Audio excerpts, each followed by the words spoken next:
Initially, I wasn't going to talk about the situation because I thought it was clear-cut and to the point. Another one of those situations where Hasan says something insane and then gets banned, then life goes on, whatever. More than likely deserved, but the discussion has actually been very infuriating, or at least it has been to me. Despite me heavily disliking Hasan and having criticized him in the past very heavily, I feel that the discussion towards Hasan recently has been incredibly irrational, if that's even a good way to put it, and you'll see what I mean. I actually have to go on a little bit of a defense for Hasan this time, so let's start with the beginning so I can show you how this all began. There's about $50 billion estimated that are lost every year in Medicaid, just in fraud alone. No.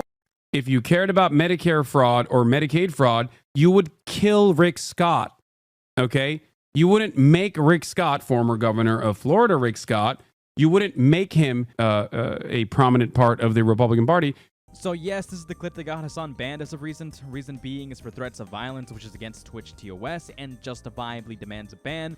But we'll keep this in mind for now. We'll put a pin in it because we're not going to discuss this just yet. We'll get into it a bit later. Now, I could be incredibly angry and I could pretend that this is some insane thing that he said and that he's inciting violence so I can feign outrage and demand that Hasan be banned permanently from Twitch, but I just don't believe that it's fair to do that. Watching this clip the first time, the first thought that came to my mind wasn't, oh, he's threatening to kill someone. The first thoughts that came to my mind is that he was possibly being a bit hyperbolic in his phrasing. We've all either been there or have heard someone talk like this before. Oh, I'm going to kill that guy, without actually meaning or intending any actual threat, but to just emphasize the message that there is a level of repercussions to be had. Of course, while I am not Hasan and I can't look into his head to confirm what he meant, I'm willing to be charitable and say that this more than likely was not said with malicious intent. And I also want to point out the fact that he does, in fact, have the right to say something this spicy. I do not believe that we should be limiting somebody's speech because it's a bit uncomfortable, regardless of who it is. There's also the argument that people within his audience could have potentially taken that as a call to action.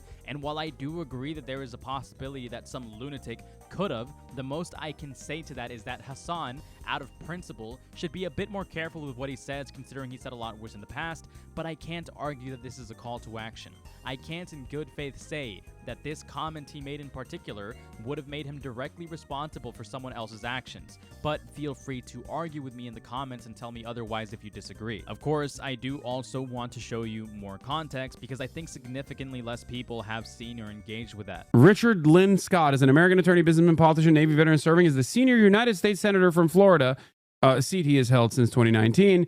And also, I believe this past election cycle, he was literally the fucking head of the, what was it, like the Senate committee or something? Like the Republican fundraising initiatives. The reason why I'm saying if you cared about Medicare or Medicaid fraud, you would kill Rick Scott is because, and not make him a prominent part of the Republican Party, is because he, to this day, is still also known as committing the largest Medicare fraud in U.S. history. While I do think the way he said this is a bit egregious and too bad taste for me personally, I don't think he's in the wrong for having a sentiment like this. Someone who is known for fraud at this scale shouldn't be getting respect. People should be pretty angry. If more people actually engage with the idea here, most people would rationally conclude that Hasan wasn't inciting violence, but was rather arguing that people should be angry instead of giving him high status. I have to say that while I heavily dislike Hasan and disagree with him ideologically on a lot of things, I do want to give the benefit of the doubt, seeing as how many people took him out of context and blew this significantly out of proportion, claiming that he needed to be investigated by the FBI or that he was making terroristic threats, which I simply don't believe is the case. And as much as I hate to say these words because of how soy they sound, I do think that there has been a level of disingenuous outrage farming following the content nuke by H3H3 and the bad reception of his appearance on the Trash Taste podcast. And credit where credit is due as well, I have to give props to Hasan for someone acknowledging his poor wording in his most recent response. Obviously, I shouldn't have used hyperbolic language, and there's definitely some ownership that I must take. Some apologies there. I should not have said Mike Johnson should kill Rick Scott. I should have simply said Mike Johnson should punish Rick Scott, perhaps with the, maximum punishment, whatever that would be, for defrauding Medicare and Medicaid. for over $1.7 billion. Completely reasonable thing to be upset about. Completely poor choice of words. I don't think Hasan was inciting violence. I think a lot of people just wanted a reason to come crashing down at him. Not a lot of people are particularly interested in a fair criticism, though. I have to make it very clear, I am not a Hasan supporter. For those of you who are unaware with my past coverage of him, I just believe that there is a level of dishonesty or tunnel vision going on in this particular circumstance.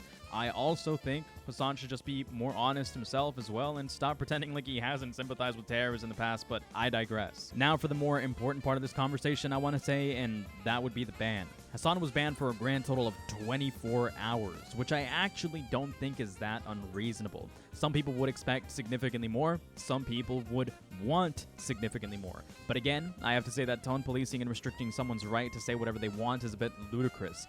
The issue here doesn't lie in the fact that Hasan was banned for too short of a time frame, but it's more so that Twitch is inconsistent and has banned people for far less for significantly more time, whereas some have never been banned at all.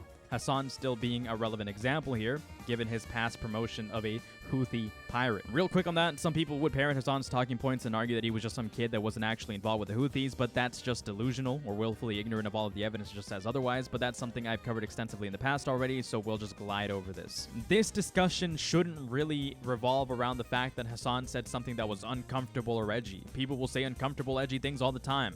Rather, it should revolve around the fact that Twitch is a joke of a company that will ban people for a week or months or years for more trivial things, but lets multiple of Hasan's previous actions slip and then bans them for a day for an edgy remark.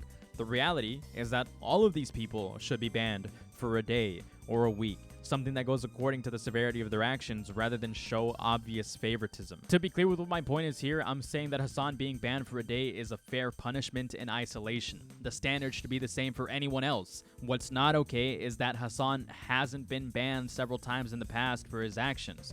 What's not okay is that others have been banned for a lot longer for similar issues. Others should receive fair punishment and vice versa. I think Twitch is a very biased and unfair platform that shows obvious favoritism and is bleeding out in terms of respect.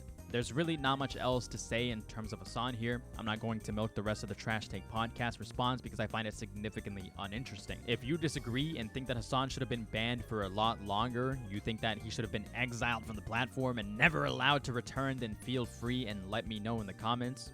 That's really all I got for today. Later.